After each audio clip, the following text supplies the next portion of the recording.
A graça e a paz do Senhor, estamos aqui hoje mais uma vez em um episódio do Na Mesa Podcast. Hoje com uma presença muito especial, muito aguardada também. Está conosco o nosso pastor Carlos. A paz do Senhor, meu pastor. Paz do Senhor, querido. Boa noite a todos, né? Que estão aí participando desse banquete, viu? É um banquete. Fique atento que Jesus tem uma palavra para você. Amém. Amém. Paz do Senhor a todos. Mais uma vez, né? É um prazer, de fato, estar aqui na mesa com um pastor muito conhecido nosso, admirado, né, pelo que a gente vai conhecer essa história, por tudo isso. Pastor, seja bem-vindo na Mesa Podcast. É um prazer estar aqui, pastores, homens de Deus, né, participando sobre essa oportunidade, porque ela é única. Pode existir outras, mas igual a essa, ela vai ser única. Vamos fazer bem proveito disso aí hoje à noite, né? Um abraço para todos que estão aí nos assistindo. Fique atento. Jesus tem uma palavra para você. Glória a Deus. Amém. E a gente vai começar já com a pergunta-chave, porque assim, muita gente conhece o pastor Carlos, é carinhosamente chamado de pastor Carlinhos. Carlinhos, Posso? 1,86 m de altura. Eu fiquei perguntando, por que Carlinhos? Quando eu vi o homem tem... Quase 1,90 m. Mas carinhosamente conhecido como pastor Carlinhos, a gente quer saber quem é o pastor Carlos. Pastor Carlos é uma criatura hoje grata por ter sido escolhida por Deus, ter sido alcançado pelo Evangelho. Mas, trazendo a minha lembrança, eu nasci em berços de bandas seculares, como eu vou citar o nome aqui, mas que para que você entenda que Deus, Ele é Deus. O grupo Show Terríveis era do meu tio, Ivan Alves Rolim, e dessa banda, Grupo Show Terríveis, surgiu outra banda chamada Banda Montagem, e eu me tornei tecladista. Toquei em Grupo Show Terríveis em 1984, quando eu comecei com 12 anos de idade. E ali fui tocar em banda secular. E depois passei um período em outra banda, e depois vim para a Banda Montagem. Foi onde eu encerrei minha carreira, ali tocando, e depois passei só de administrador. Mas havia um propósito para todas as coisas. Depois você começa a entender que Deus deixa que você vá. Mas depois que você adquire tudo aquilo, Ele se apresenta a você e deixa que você faça uso da palavra. Não é por força, não é violência, mas é por amor a mim. E esse amor me alcançou. E eu, de fato, aceitei a Jesus como meu único e suficiente Salvador em 1996 para 97.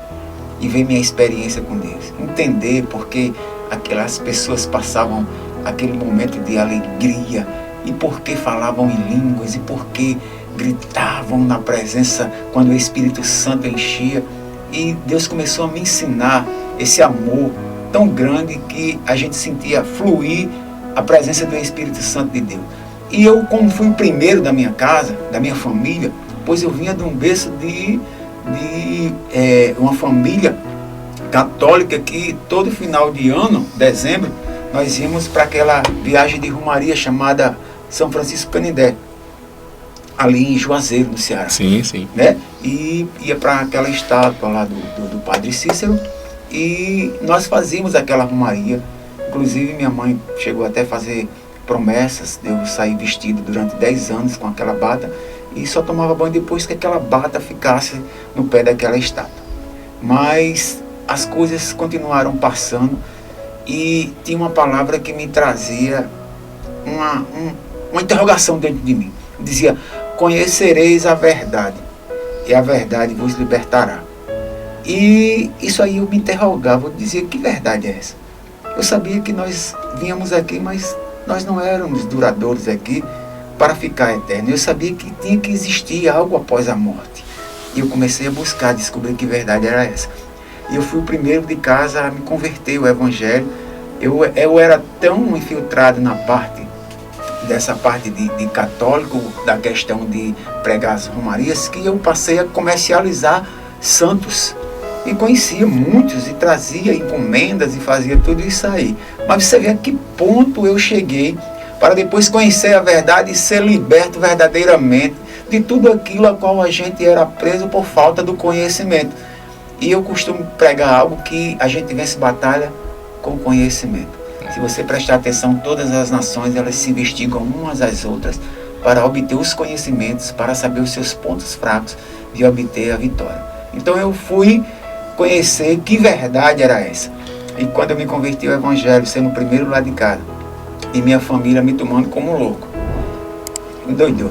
Esse agora só quer saber de crente, e comecei a passar um processo de, algumas vezes, rejeições em algumas festividades, até também porque eu me sentia bem, porque uma vez você já vivendo o Evangelho, você não se sente bem em outros ambientes que não venha trazer a alegria do Espírito, mas sim coisas da carne, que a Bíblia diz, Paulo diz que só vai entender as coisas da carne aqueles que estão inclinados à carne. Né? Pastor, desculpe, o senhor falou aí, deu uma adiantada sobre a sua conversão, mas fica uma curiosidade. Em que ponto, ou como foi que o senhor passou a conhecer essa verdade? Foi através do contato direto com a palavra ou alguém evangelizou o senhor? Como foi esse início? Foi na adolescência, na infância? Como foi isso? Na realidade, essa verdade eu conheci quando... antes, eu fico vendo, os cristãos, antes, eles tinham uma forma de se aproximar mais do lado secular, de trazer a verdade. Sim. Hoje tem muita gente que se inibe quando alguém talvez seja incriminado, ou seja falado que não estava num ambiente que... Não, sim. Mas essas pessoas chegaram até a mim, e chegaram diferente, entendendo o que eu fazia, mas entendendo e mais compreendendo o que Deus poderia fazer na minha vida. Isso em que ano, desculpa, pastor? 1996. Então naquela época Deus já levantou pessoas que entendiam que o senhor estava ali, mas que...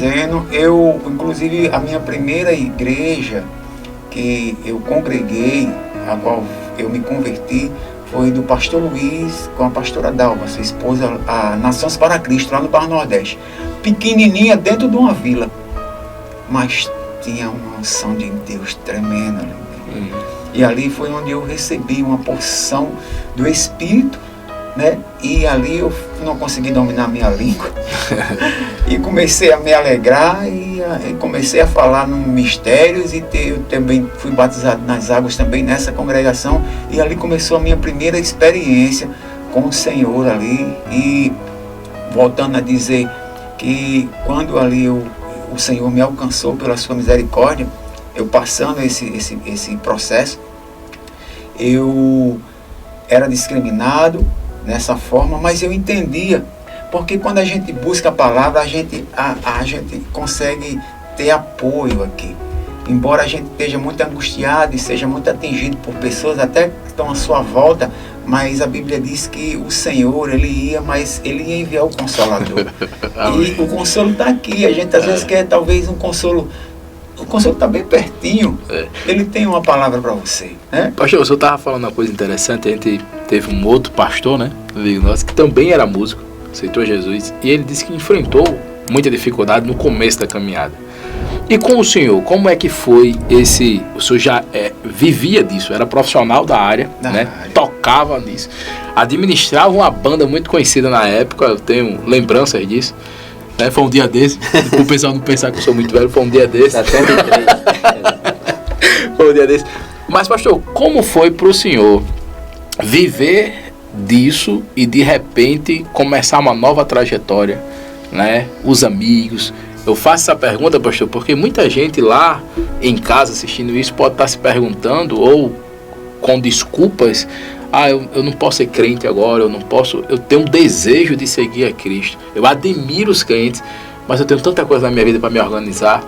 Como é que foi isso, pastor? Deixa eu te falar com um processo. Eu quero dizer para vocês que estão aí em casa, estão ouvindo esse podcast na mesa, que quando isso ocorreu na minha vida, eu, por ser tecladista, eu fiz 4 anos e meio de conservatório de música na Universidade Federal, estudei piano clássico, e Deus me confiou, através dos pastores, a liderar um departamento de jovens, e ali eu amava os jovens, e os jovens me amavam.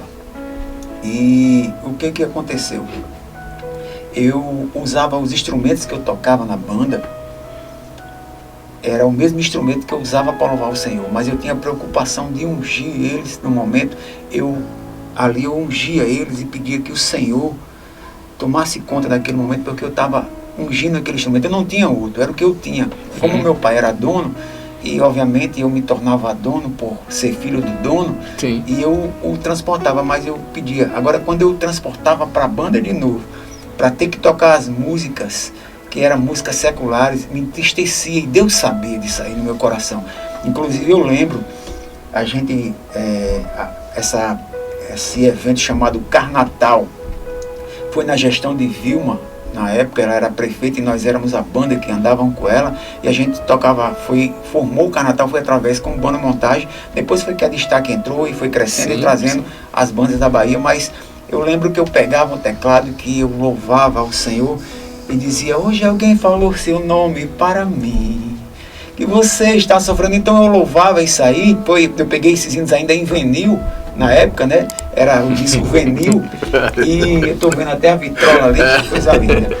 E eu pegava isso aí, quando eu ia para cima de um palco, eu ia tocar uma música, aquela música chamada Hare Krishna. Meu Deus do céu. Eu via aquela sensação, aquilo doía dentro de mim. Eu orando a Deus pela madrugada, Deus falou no meu coração. Eu disse: Senhor, como eu vou chegar para o meu pai e dizer que eu não vou tocar mais? Meu pai é um pai muito bom.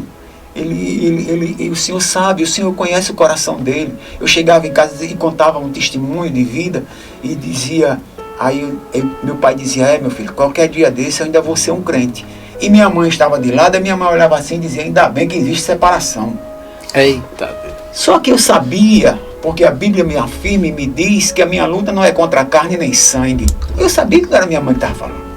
Mas um dia a verdade ia alcançar ela, porque também a Bíblia me dizia: se creres em mim, o Senhor dizia, será salvo tu e tua casa.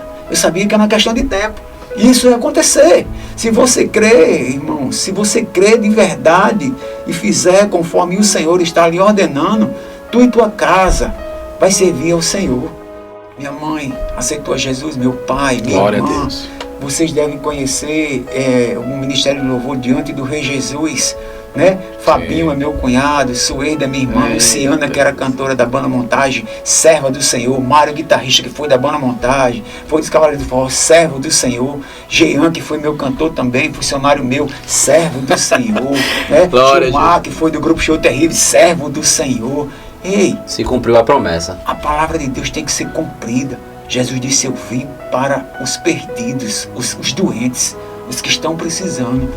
Escute, Jesus está falando com você nesta noite, viu? E eu abri mão. Aí Deus falou no meu coração sobre a pergunta que você me fez. Deus disse: olha, um acidente vai te tirar dos teclados. Eu não sabia como chegar para meu pai e dizer: pai, eu vou parar. Ele me tinha como um braço direito, eu era diretor musical. E eu coordenava 32 pessoas, dos holds, a técnico de iluminação, técnico de som, os músicos, todos. E ele confiava em mim. Muitas vezes ele não viajava e quem ia coordenando tudo isso era eu. A parte de equipe, tanto a parte financeira com eles, no período de uma viagem de 4 dias, 5 dias, uma semana, dependendo, até uma campanha política de 3 meses, que na época era 3 meses de estrada. Então ele me confiava isso aí. Eu não sabia como chegar para o meu pai, por ele ter um coração tão bom, e pai, eu vou te deixar. E Deus me entendeu e disse: um acidente vai te tirar. Eu disse: misericórdia. O Senhor falou forte no meu coração. Eu disse: Senhor, tem misericórdia das minhas mãos, porque eu uso ela para te adorar. Então poupa minhas mãos. De fato aconteceu mesmo com minhas pernas. Eu quebrei a fíbula, fratura exposta no tornozelo, os 2 joelhos ponteados, as mãos só ficou aqui, comeu isso aqui, que eu botei no asfalto, no acidente de moto, dia 15 de dezembro de 99. Esse dia eu parei de tocar para o mundo. 15 de dezembro de 1999, à 1h30 da tarde, integração com a Prudente de Moraes. Uma mulher fez uma convenção errada, cortou o sinal, me derrubou e foi embora. Na época não existia SAMU. Fui passar um processo, 3 meses e meio andando de muleta, 2 cirurgias, 1 ano e meio fazendo fisioterapia, e hoje tem uma sequela ainda que é para lembrar quanto Deus é fiel na minha vida. Ô, glória! É verdade. Né? E isso ocorreu para minha... E depois uma promessa que Deus fez, usando a irmã Maísa, era da Deus e Amor. Lá a irmã Dalva, a pastora Dalva, né? A irmã Maísa orava muito por mim, e a pastora Dalva Oliveira para orar no escritório da banda montagem, onde era o local de ensaio, escritório, guardava o caminhão, o ônibus, tudo lá. Ela orou. E quando ela orou, Deus tomou ela em mistério. E ela apontou assim para o meu pai. Meu pai não tinha se convertido e não conhecia, não tinha muito conhecimento. Quando viu ela falando em línguas, ele praticamente que não entendeu, porque não conhecia. E Deus disse: vou eu soprar um vento muito forte aqui, e tudo isso aqui vai se acabar, e aqui vai ser uma casa de adoração a mim, e vou eu salvar um da tua família comigo. E assim Deus foi fazendo. Eu costumo dizer que Deus soprou um vento forte ali. Hoje o local de ensaio da banda montagem, o galpão lá, onde é guardado tudo, está alugado a Iaderne. Sim. Para guardar os caminhões de eventos dele, gerador e tudo. Mas é uma questão de tempo ali, vai ser um tempo de adoração ao Senhor. Deus já me falou isso no coração, que vai ser uma casa do Senhor. E também eu digo que até o caminhão que era da banda montagem, o pastor Manassés Soares comprou. Olha, e foi o primeiro caminhão de RN para Cristo. Aí eu digo que até o caminhão se converteu. Pastor, é lindo o testemunho, porque a gente sabe que a palavra do Senhor ela é viva, ela é eficaz, né? E ela se cumpre na nossa vida. E a palavra do Senhor vai dizer, né, na carta escrita por Paulo à igreja de Corinto, lá no capítulo 9, versículo 16, ele fala sobre essa necessidade, essa urgência de pregar o evangelho. E a gente, quando ouve um testemunho forte, né, lindo, né, como esse do Senhor, eu que já conheço o Senhor, né, antes das câmeras, né, traz essa clareza, o porquê que o Senhor tem tanto amor, dedicação, é conhecido pelo evangelismo, né? E a gente gostaria de passear um pouco, né, sobre esse tema, né, sobre essa necessidade que quem conhece a verdade entende da urgência de pregar o evangelho. Paulo chega dizendo nesse texto assim: ai de mim se não pregar. Né? E como é que é esse chamado na sua vida do evangelismo? Como é que o Senhor pode trazer isso aqui na mesa, nessa conversa, sobre essa necessidade? É uma necessidade ainda presente nos dias de hoje? Por que eu estou fazendo essa pergunta? A gente conversando, né, até antes das câmeras, a gente viu que ultimamente alguns nichos, né, partes da igreja se dedicam muito mais à parte de dentro, eventos para os clientes. Mas ainda há essa necessidade de ir para fora. Isso. Porque ainda tem muita gente lá fora que precisa receber essa alegria, conhecer isso que a gente conhece. E eu gostaria de ouvir do senhor, né, o que o senhor pensa sobre, o senhor concorda com isso? Não, eu acho que não, a gente precisa se dedicar mais adentro. Ou o senhor ainda entende que ainda há essa necessidade de ir fora e resgatar esse povo?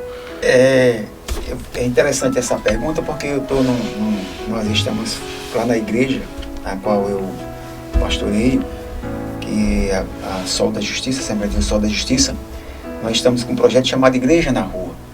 E toda segunda-feira de cada mês nós estamos com a estrutura de um caminhão altar, né? Que foi uma ideia do nosso irmão Adenúbio Melo, juntamente com o nosso deputado Coronel Azevedo, a comprar esse caminhão e ceder para as igrejas sem nenhum custo.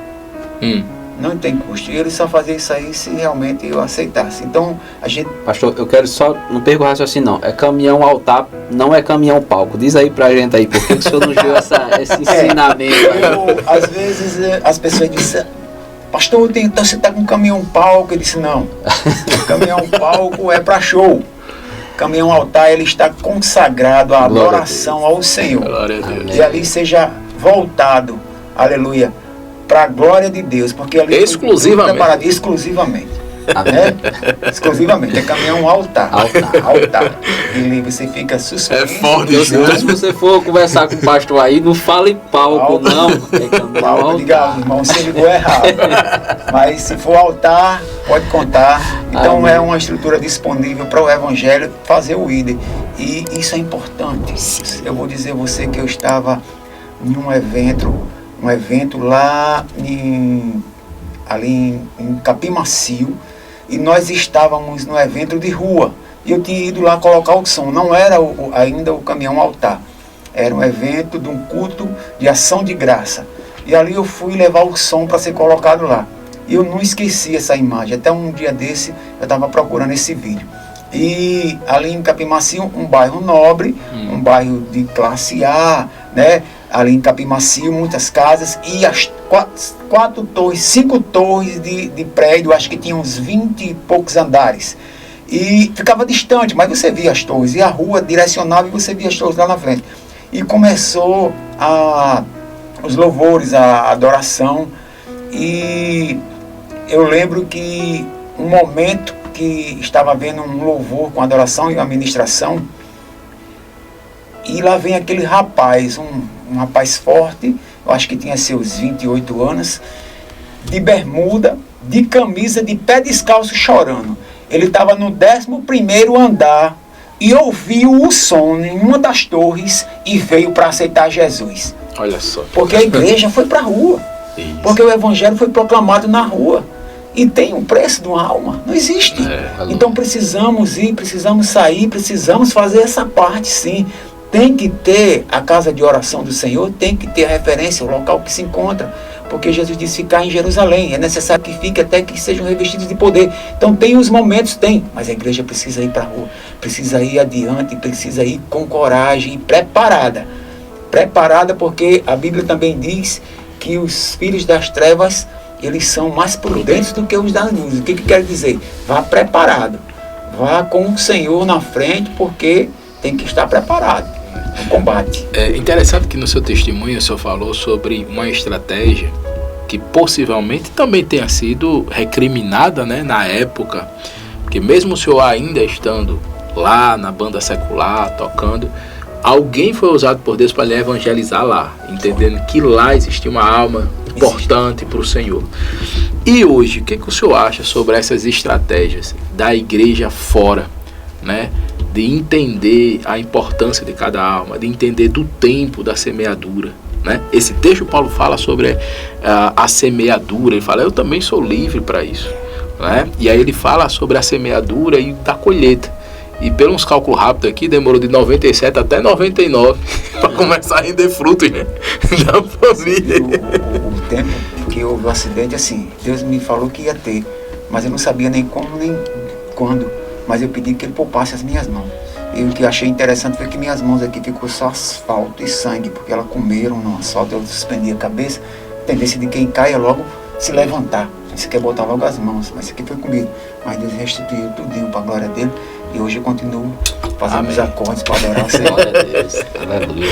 Verdade. E aí, nisso aí, o senhor estava falando, né, sobre a estratégia da igreja que o senhor pastoreia hoje, de estar na rua, com um caminhão-palco e tudo. O senhor ainda percebe que existe essa dificuldade do despertar da igreja para a rua? Qual é a sua visão como pastor hoje, diante de tudo, de todas as ferramentas que a gente tem hoje? O que eu observo, assim, que Deus me faz mostrar quantas pessoas se inibem a fazer esse trabalho, quanto se torna dificultoso, porque é como se fosse o cotidiano de uma rotina vivente sem o hábito de fazer o ID do Senhor, o ir, avançar, sem estar naquele costume de poder estar entre 4 paredes e se soltar ou se libertar. Não, você tem que fazer isso fora. A gente não pode admitir só o vinde. Vinde, mas é ide também. Ide, né? O ide, fazer o ide do Senhor. O ide do Senhor, ele faz uma diferença na rua. Você não sabe. Olha, muitas vezes nós estava conversando nós temos uns grupos de pastores, e tem pessoas que têm 10, 15, 20 anos de crente, mas está dando trabalho ainda. Ou seja, essas pessoas deviam fazer uma alta concepção em você mesmo e ir buscar, porque ovelha produz ovelha, pastor apacenta, e as pessoas às vezes querem deixar toda a carga para o pastor. Não produza. Você foi feito também para produzir, e produzir não pouco, mas muitos frutos, diz o Senhor. E você foi escolhido porque você foi pago um alto preço pela sua vida, e você precisa entender o que é isso aí, né? E quando me vem à mente, que eu lembro o trabalhar de Deus sobre a minha vida, eu fui para a igreja. E fui para a igreja, eu fui da forma como eu estava, porque eu cria num Deus que transformava. E fui de cabelo grande, porque naquela época nós usávamos cabelo grande. E até então, o meu cabelo era grande E eu não precisava de cortar o cabelo para que Beltrano ou Cicrano se agradasse disso. E eu usava um brinco. Se você prestar atenção, essa minha orelha do lado esquerdo ela ainda é furada. Mas na época eu usava um brinco. E fui de brinco. Mas as pessoas iam em cima do pastor e da pastora. E diziam, já está na hora. A pastora dizia, calma. Quem é que convence o homem? É a pessoa que convence o homem? Ou é que lição, né, ele? Que lição. E um tempo difícil, né? Era um tempo difícil. Eu estava lá, sentado, desse jeito, a oração. Aí vi uma pessoa e sai dele, sai. Eita, gente. Aí eu disse, Senhor, tu sabes. E eu com o cabelo grande e com brinco. Aí eu ia para a palavra me trazia um conforto que eu, obrigado, Senhor. Aí, a palavra sustentava, não era? Sustentava. Aí, aonde eu abrisse, Deus falava comigo. Né? Todas as coisas colaboram para o bem daquele que ama a Deus. Aí, quando eu abria, Deus falava comigo. Aí eu, dia, culto. Aí eu se ajeitando, aí eu olhei pro cabelo. Aí eu, esse cabelo não tá legal, não. Eu vou cortar. Vou cortar. Quando eu entrei pelas portas da congregação de cabelo curto, o pastor e a pastora fez. Glória a Deus. A glória e a honra é dele. Outro dia, passou esse tempo. Eu olhei assim e disse, esse brinco não combina comigo. Tirei o brinco. Acabou-se. E eu comecei a ser transformado glória pelo Espírito e houve todo um processo na minha vida. E assim, irmãos, você sabe qual é o fruto de tudo isso? Amar com o amor de Jesus é possível sim.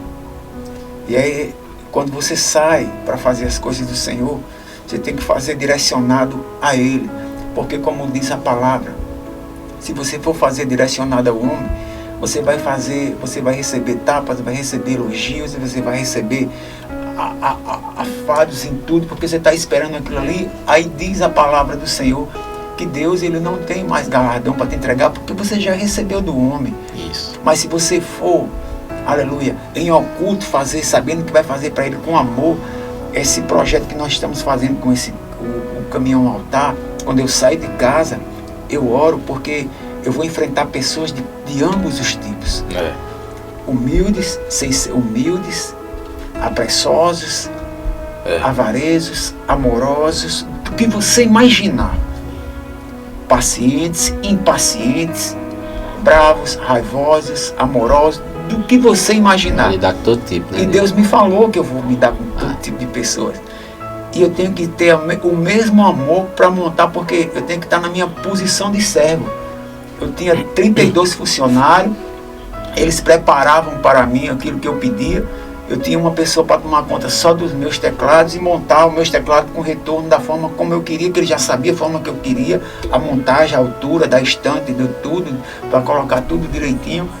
Então eu deixei de ser servido para ser servo. Então eu preparo tudinho para todos, ligo tudo, preparo tudo, me preocupo com cada um, para que você fique acomodado para adorar ao Rei dos Reis e Senhor dos Senhores.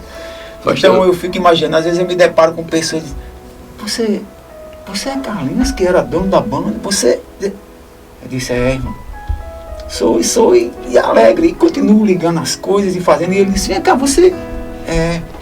E o que eu acho interessante é que eu fui muito abençoado depois. Eu tive 3 empresas de eventos, trabalhava com prefeituras, participava de licitações e pregões e ganhava pregões para prestar serviço naquele município de R$1.300.000, R$1.300.000, de 700 mil, 800 mil, e passava o ano todinho trabalhando nisso aí. Eu estava com um galpão, tinha 7 carros lá, caminhão, achava que nunca ia comprar um carro novo, sem placa. Comprei caminhão, comprei Hyundai, comprei outros carros menores, montei trio elétrico, comprei moto, tudo sem placa, novo, zero.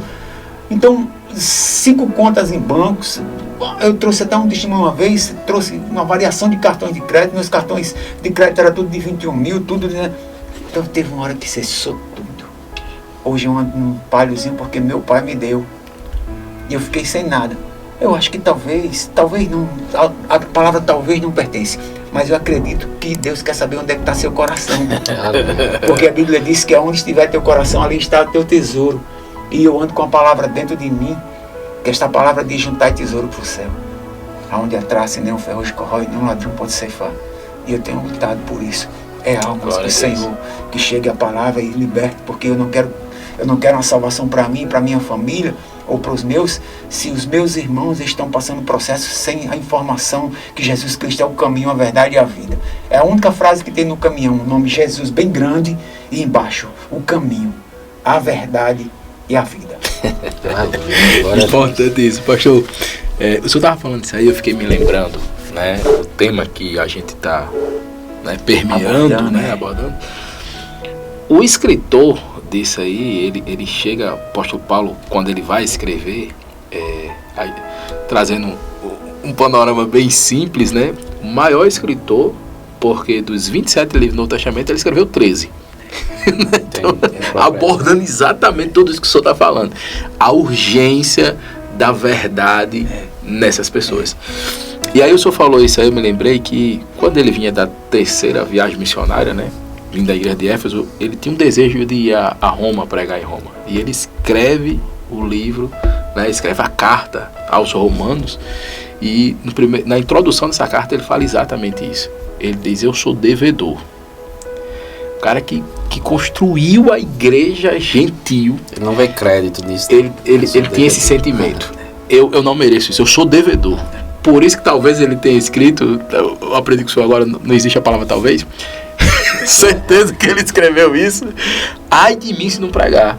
Porque dentro dele tem essa cobrança que deve estar em cada um de nós. Isso, eu sou devedor. Quando eu entendo, né, que eu sou devedor, eu me deixo me gastar, né? Foi o que ele disse mesmo. Se gastar no evangelho. Se gastar no evangelho. Se eu tiver que me desgastar, que desgaste no evangelho. Né? É algo que não me envergonha. Eles, eu não me envergonho desse evangelho. Enquanto todo mundo está fugindo disso, eu não me envergonho. Eu era servido, hoje eu sou servo. Né? Então... Esse processo, como as pessoas me verem, né? E assim, que a glória é do Senhor, porque somente Ele faz essa transformação. Aí Paulo diz: o viver para mim é Cristo e o morrer é lucro, né? E nesse mesmo texto que nós estávamos abordando, que em Coríntios ainda, Paulo diz que se fez de grego, ele se fez de louco, ele se fez de tudo. Ele procurava se aproximar e chegar nas províncias, nos cantos, para dizer: ó, é por aqui, o caminho é esse, aqui é provisório, você vai ter que partir. Para onde você vai? Tem um que tem a chave.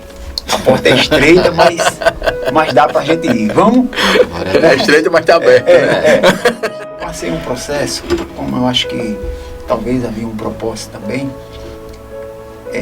que eu me afastei do Evangelho. E eu creio que isso foi para adquirir outra experiência. E interessante que por quem eu orava, que era a minha família, passou a orar por mim. Essa era a pergunta. Não perco o raciocínio não, pastor. Porque assim, é muito tempo, é uma vida, como disse muito bem aqui Isaías, é uma vida, assim, contrariando as expectativas de alguns que acham que a gente não passa por dificuldade, que o inimigo não se levanta para destruir. Nesse intervalo, eu queria que o senhor trouxesse aí alguma experiência que o senhor passou, que viu, não, eu passei por essa dificuldade, é isso que o senhor ia dizer mesmo. A dificuldade foi que houve palavras que acredito que por ainda não está ainda maturo dentro da palavra do Senhor, dentro da obra, aquilo ali me fez entristecer. E eu creio que havia um preparo para tudo isso, porque hoje eu prego uma coisa. Paulo diz em 1 Coríntios, no capítulo 9, no versículo 27, ele diz: antes eu subjugo meu corpo e reduzo a servidão, para que quando eu pregar para os outros, de maneira alguma eu venha a ser reprovado. Paulo disse: antes eu tenho que viver, antes eu tenho que olhar para mim. Então eu costumo dizer que nós, como os pastores, tem aquela partezinha do alvo. Você é aquela bolinha do meio. Todos querem acertar no alvo e você está pronto para ser o alvo.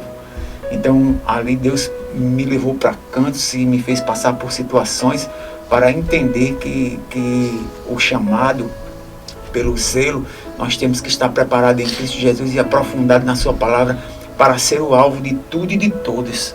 A nossa luta não é contra a carne, como já foi dito aqui. Para ter propriedade também, né? É. Acaba que a aprovação lhe leva para um lugar para você ter propriedade para falar daquilo ali. Pastor Rinaldo, ele fala muito sobre isso. Eu tive o prazer de conviver nos últimos 10 anos, né, Ed? Convivemos 10 anos juntos. Pastor Rinaldo fala sobre isso. Ele diz assim, só Pastor sabe... Rinaldo Renovado? Não, pastor Rinaldo Dias Venâncio. Pastor Rinaldo diz o Que seguinte... hoje não está com a gente aqui, mas aquele abraço. Pastor. Você... A cadeira é cativa aqui. Você tem parte de eu estar aqui. Deus te abençoe. Obrigado, viu? Pastor Rinaldo, ele diz uma coisa muito interessante. Eu tive o prazer, de fato, de conviver com o Rinaldo. Somos amigos de família. E Rinaldo diz o seguinte: só sabe o que é perdão quem já foi perdoado. Só sabe o que é amor quem já foi amado. Ou seja, só sabe o valor de um resgate quem já foi resgatado. Sim.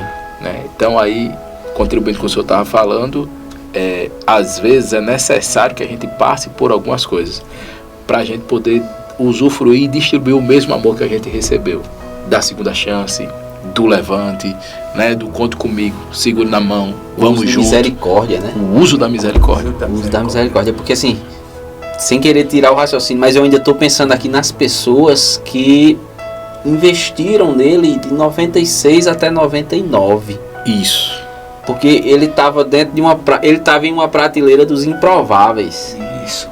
Porque ele estava em um lugar, assim, a gente sabe que se a gente voltar aí 30 anos atrás, era muito mais difícil você evangelizar para uma pessoa que estava vivendo o secular, profissionalmente, estava ali dentro, né?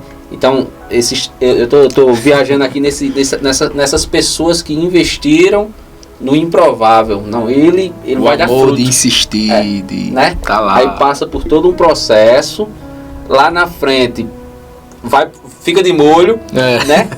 Mas aguardando a maturação lá. Isso, ele foi muito feliz, pastor. O senhor foi muito feliz. Eu acho que esse processo de maturidade mesmo, Deus, ele faz isso com a gente. E ele faz. Rapaz, você falou um tema interessante, pastor. Ele só, quando fala em maturação, deixa lá guardadinho, a gente lembra do vinho, né? Para ele chegar a trazer a alegria, como a Bíblia sempre fala do vinho, ele remete à alegria. Ele precisa de um tempo guardadinho para ter maturação. E não existe vinho novo em odre velho, não aguenta. É verdade. E sobre o propósito de ter sido alcançado pelo Senhor.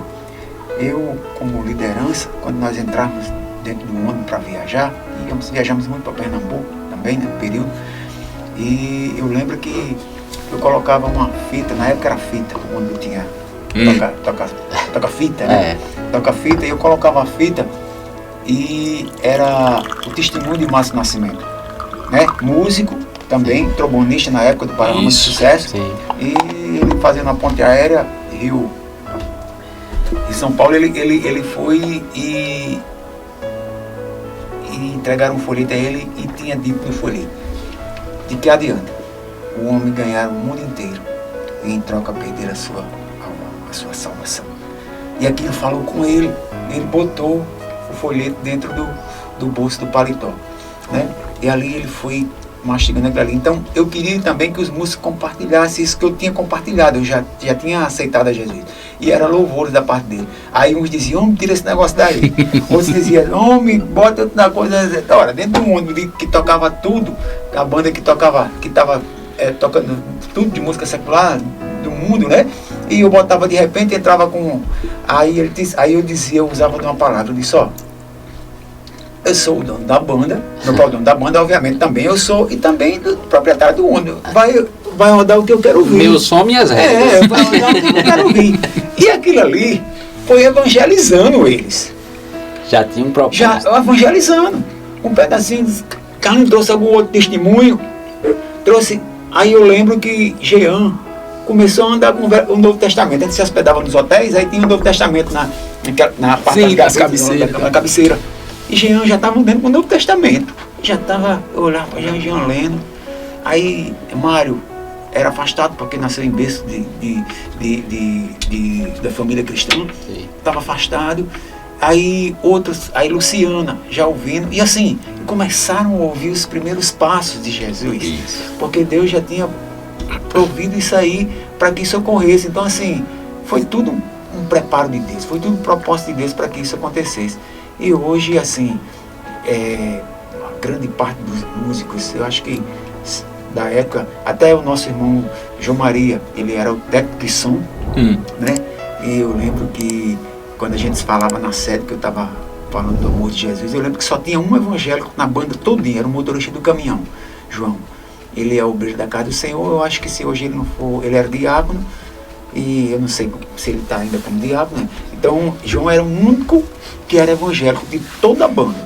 E quando eu me tornei evangélico, pronto, aí é só ficar nós dois reunidos, e a gente aproveitava e pregava o evangelho. Aí eu lembro que João Maria, que era o operador, dizia, olha, aí o percussionista vinha, Jonas, aí dizia, olha, se faz o seguinte, vocês ficam com vocês aí, com Deus de vocês aí, e a gente fica pra cá. Não Jonas, aí Jonas dizia, mas João Maria, um culto no Solidade 2 aqui, um culto campal, eu lembro que foi, se eu não me engano, foi o aniversário de Adenildo Melo, quem veio cantar foi Alice Maciel, e teve a pregação, e quando houve o apelo, ele olhou para mim, olhou assim, aí olhou para mim de novo, aí disse, você não está aguentando nada, eu disse, eu mesmo não, ele foi para frente e aceitou a Jesus.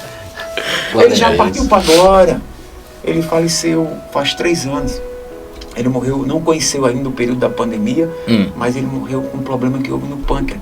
Mas morreu para agora porque morreu conhecendo a Jesus, já servia a Jesus, congregava, ajudava a obra, esses trabalhos que a gente fazia chamado Pesca Music, que foi um grupo que a gente criou de músicos que Deus tirou de bandas seculares e salvou. Então a gente formou um grupo chamado Pesca Music.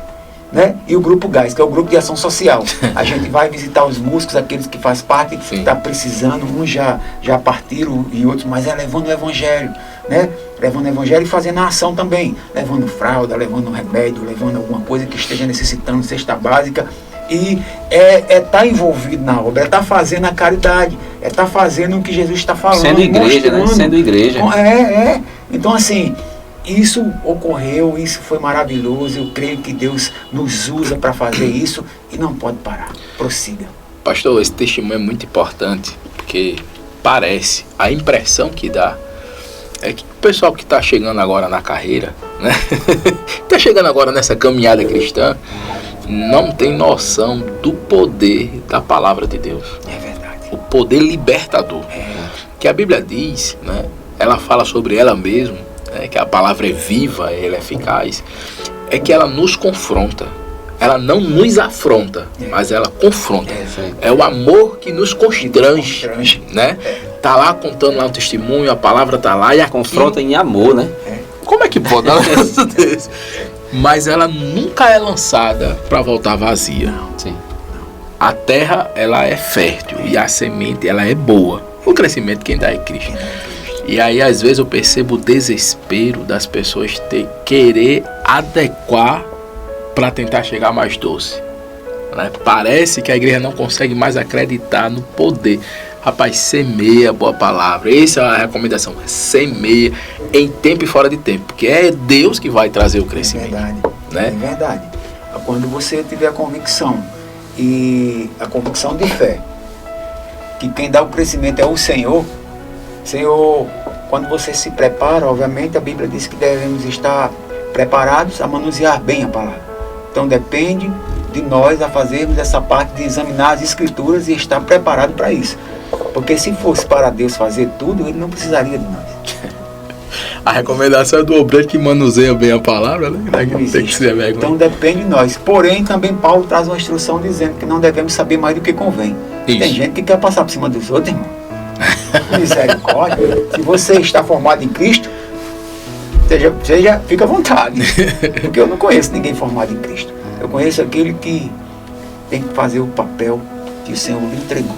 Foge do princípio do servir, né? É isso. Foge do princípio faça do com servir. zelo. Faça com zelo.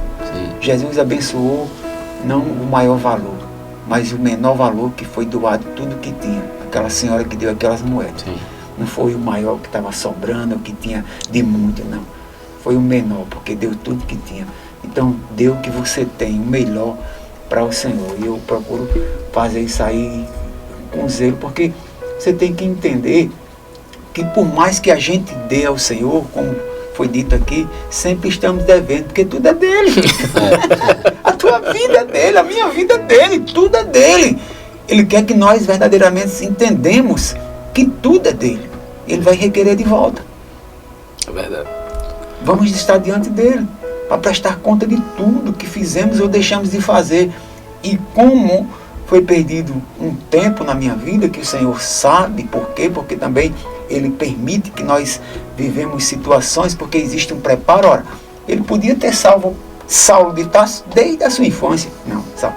Eu vou dar corda, você vai, busque seus apreços, procure fazer o que você quer, mas vai ter um momento que eu vou lhe visitar. Você entendeu o que é misericórdia, né?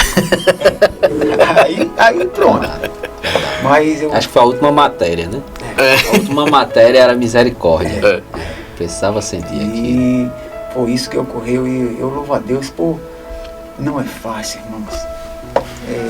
Às vezes tem gente que me chama de paciente. Você é muito paciente, você porque tudo se torna prática.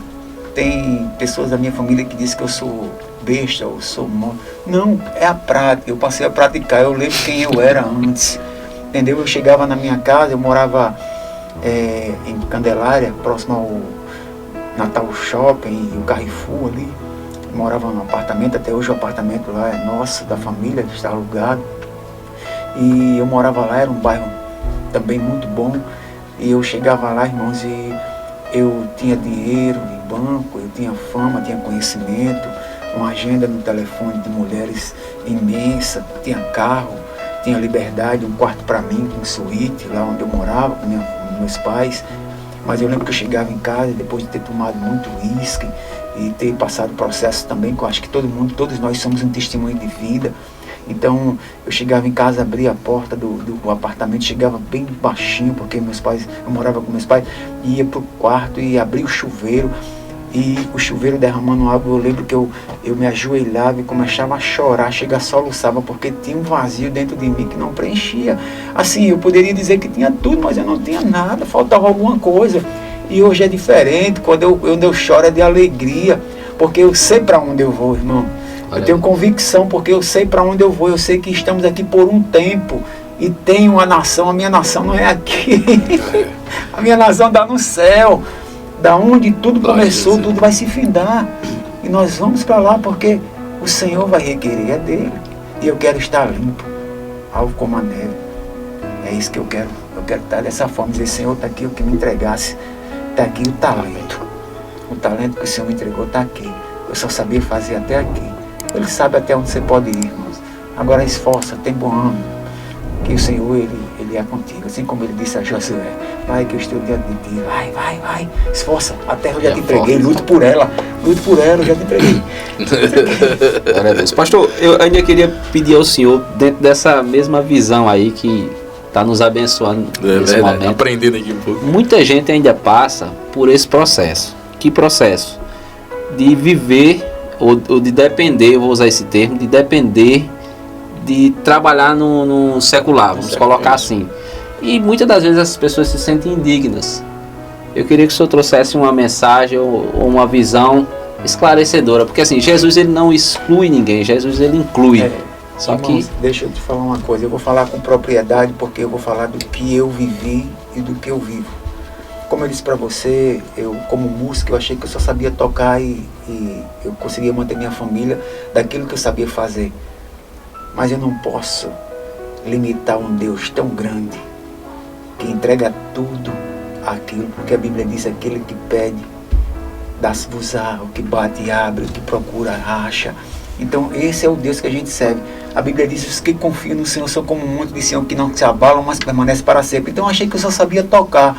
E tem amigos meus ainda que diz que, amém, você quer viver ainda dessa forma porque você acredita que você só sabe fazer isso. Mas, irmãos, eu experimentei de tudo. Eu negociei tanta coisa, eu abri churrascaria, eu fiz não sei o que, eu vendi. Teve um dia que quando a minha esposa disse: você tem coragem de viver da obra? Eu olhei para ela e disse: você tem. E depois dessas perguntas que nós fizemos uns ao outro, Deus começou a tirar aquilo que eu disse a você que eu tinha, um galpão com carro, com tudo. Sim. Começou a desaparecer. Eu vendia, fazia isso, acabou.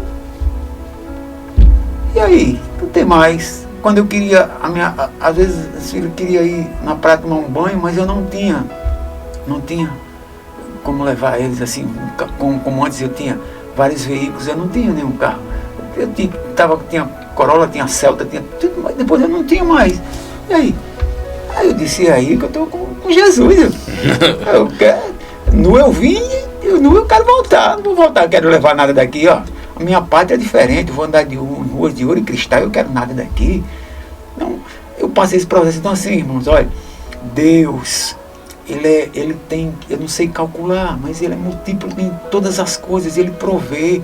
Teve um tempo que eu estava morando numa casa que me arranjou, meu sogro me arranjou lá na Redinha. Eu estava sem dinheiro para pegar um transporte, um ônibus.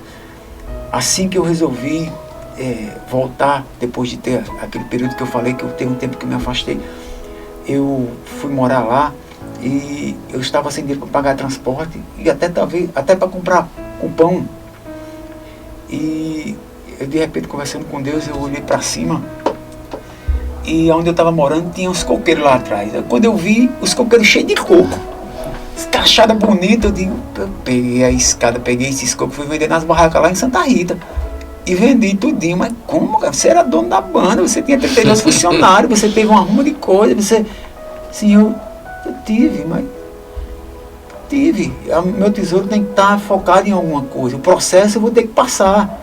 Tem gente que não quer passar o processo. Eu pedi isso, o que a gente quer? A gente quer as melhores coisas, o deleite e tudo. Mas não, vamos passar o processo. E o processo é necessário. Né? O processo é cura, o processo é aprendizagem, o processo, sabe? Agora tem processos que você busca a requerê-los. E esses que você busca requerê-los, você tem que entender que foi decisão sua de requerer esses processos.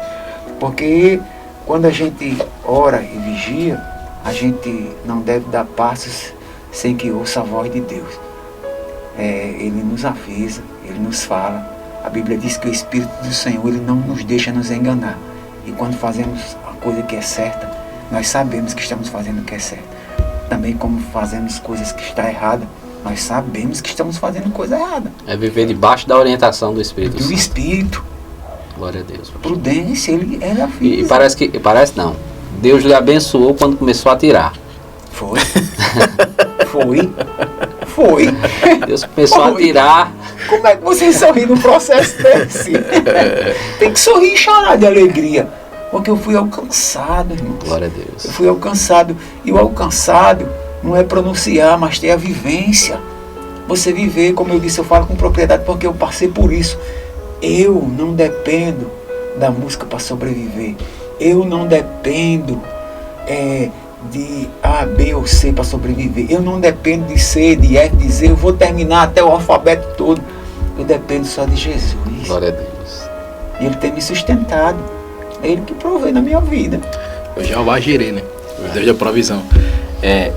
Hoje em dia a gente vê uma mercadologia da fé cristã, onde se vende uma facilidade e uma promessa mentirosa do falso evangelho. O evangelho, ele é renúncia, ele é compromisso, mas também é consolo, né? Quando o senhor estava falando aqui antes das gravações, né? Vou preparar lugar, mas ele disse, mas eu não vou deixar vocês órfãos, eu vou mandar um consolador. Agora você já viu um consolador consolar quem não chora? Ele disse, filhinhos, no mundo tereis aflições. Ele nunca nos enganou, mas tenha bom ânimo, porque eu venci o mundo. Ou seja, não vai ser na sua força. Se não for através de mim, você vai padecer, você vai sofrer. Mas não se preocupe, que você vai enfrentar dificuldades, mas é o processo necessário para a gente viver debaixo do amor de Cristo e ainda como um consolador. Então assim, de fato o evangelho é essas coisas, né? Esse lugar, ele estava falando sobre esse lugar, né? Esse lugar foi bem preparado. Foi um lugar que não... Vou preparar um lugar, mas como é que é, pastor? É um lugar que foi arrumadinho. Quando ele disse, vou vos preparar lugar. Aí eu fiquei pensando, conversando com Deus, né? Esse lugar não estava preparado. Aí eu fiquei pensando, não, o lugar já existia. Mas Jesus, ele está, quando ele disse, vou vos preparar, é porque ele deve estar arrumando. Tá capricho. Eu disse, ó, aqui, assim, as coisas, elas refletem sobre o que há, quando o Senhor fala em Gênesis, né? E ele diz, fazemos o homem a nossa imagem e semelhança, né? E ali houve a criação. Deus, ele criou e formou a matéria, né? Já no 2 de Gênesis ele já forma o homem, né? E já foi formado. Então, assim, as coisas se refletem. Eu fico dizendo, Jesus está lá, vou vos preparar o lugar, está preparando aqui. Se aqui, você deixa aqui, quando passar algum tempo, obviamente vai ter uma poeirazinha. Vai. E lá no céu tem que estar tudo limpinho, direitinho. E Jesus está lá, os anjos servindo a ele, diz, ó, bota aquela taça mais pra lá. Eu fico, oi. É o capricho, o zelo, né? Entrou mais, olha, chegou mais 100. Ó, bota mais 100 aí, mais 100. Preparar o lugar. Ó, se decidir mais 300 hoje, os anjos, fecha no céu, mais 300. Jesus só preparando. Deixa eu falar isso. Lógico que é uma conjectura, mas todos nós somos pais, né? Temos essa felicidade de sermos pais. E eu fico imaginando, eu tenho um filho de 17 anos já, músico também, uma benção. E eu fico imaginando, quando ele vai lá pra casa, a casa já tá pronta. Eu moro nela. Mas quando ele vem, a gente ajeita a coisa. Porque vai receber o meu filho, né? Essa ideia de pai, né? O pai e o filho. O pai, cuidado. Né? Cuidado do pai, né? Ora, se a gente não... A Bíblia diz, se o pai não vai dar... Qual é o pai que o filho pede o pão e dá uma serpente? Imagine o Deus que é pai por perfeito, né? Por perfeição. É verdade? Glória a Deus. Glória a Jesus. O coração nunca almejou. Que mesa abençoada. Nunca viram, ouvido nunca ouviu, a mente nunca nem imaginou. Nunca subiu o coração do homem, né? Que coisa Glória a Deus. Meu pastor, que testemunho. Não é um testemunho, é uma história tão edificante, meu pastor. Da prática do amor do Evangelho. Porque isso aí não é só uma. Eu falei uma história, mas é a prática do Evangelho. Que coisa rica a gente ver que Deus continua fazendo. O Senhor tem sido a prova viva disso. Glória a Deus pela sua vida. O pessoal diz que o relógio não é crente, não, mas ele é crente. Só que o tempo passa, né? É verdade. A gente tá chegando já nos finalmente. Marcar uma próxima aí pra gente dar continuidade. Tem muita coisa ainda pra... Isso é que nem um vinil, tem um lado A e o lado B, pastor. A gente hoje fez só o lado A, mas vai ter o lado B, viu? A questão dessa... Você quer ter problema na sua vida, você começa a amar. Quando você ama, as consequências começam a vir sobre você. Quando a gente ama, eu fico lembrando de José. José, ele por ser amado pelo seu pai, a Bíblia diz que era amado do seu pai, era uma diferenciada ali, causou ciúme aos outros irmãos. E quando a gente vem a questão do amor, começa... E eu faço as coisas do Senhor, eu faço com amor, como diz Paulo, né? Eu sou devedor, por mais que a gente faça, ainda ficamos devendo. Esse caminhão ao altar, eu dirijo, monto ele, e monto o som, opero o som e adoro ao Senhor. Depois, desligo tudo, guardo o som, fecho o altar e dirijo, conduzindo, voltando para outro lugar. Então, essas coisas têm que ser feitas com amor e zelo, né? Porque o amor faz a diferença. Você vê que quando a gente... Rapaz, você vai na casa de um familiar, né? Que coisa gostosa, isso que foi? Isso é amor. Porque o amor faz a diferença e tem que ter o amor. A Bíblia diz que Deus, ele é o próprio amor, né? E nos amou de tal maneira que deu de mais precioso que ele tinha, seu filho, por amor a cada um de nós. Então, assim, a gente é mais do que devedor. É verdade. É uma lição aí. O amor é à frente. Aí a própria palavra diz que entre a fé, a esperança e o amor, entre os três. O amor. Glória não vamos precisar mais da fé porque já está nos revelado. Não vamos precisar mais da esperança porque já estamos constituídos pela esperança, porque esperávamos do Senhor pela promessa que está sobre as nossas vidas, né? Sim. Então o amor, ele continua lá. Amém. Glória a Deus. Aleluia, meu pastor. Pastor, a gente tem chegado no nosso infelizmente, no final aqui, mas vai ter a volta. Tem o ar, né? Mas eu queria ainda gastar o senhor, se eu pudesse, nas suas considerações finais, se dirigir a essa câmera aqui e falar a vida de quem está nos ouvindo, nos assistindo, e abençoar. Amém? Meu querido ouvinte desse podcast, na mesa, com os dois varões aqui, os pastores amados do Senhor, eu queria dizer para você que enquanto há tempo, estamos falando de o nome sobre todos os nomes, que a decisão é por uma eternidade, não algo passageiro. O amor que Jesus veio sobre as nossas vidas é o mesmo amor que está sobre a tua vida e foi pago um alto preço por você. Busque, enquanto há tempo, aceitar essa paz sobre a tua vida. Amém? Que Deus abençoe a todos vocês que estão em casa, nos lares, em cada cidade, em cada local, em cada país. Já falo pela fé. Vai alcançar outros países para a glória de Deus. Em nome de Jesus. Amém. Amém, queridos. Eu também quero aqui agradecer, né, em nome do podcast Na Mesa, para mim que estou vivendo aqui ao vivo, né? É um prazer, pastor. Como eu disse, Deus seja louvado pela sua vida. Lhe conheço pela sua história, né? Sua história fala antes de você chegar. Então que Deus seja louvado pela sua vida, que isso permaneça assim, desejando e amando o serviço da obra, né? E aos demais irmãos, deixar aquele recado, compartilha, dá o like, recomenda esse vídeo para alguém que você está pensando aí, deixa Deus te usar, para ele ouvir esse testemunho, ser abençoado por Deus também, né? Que eu tenho certeza que a palavra que foi lançada aqui, ela vai chegar em uma terra fértil, em nome de Jesus. Glória a Deus. Amém. Até o próximo. Que Deus abençoe a sua vida.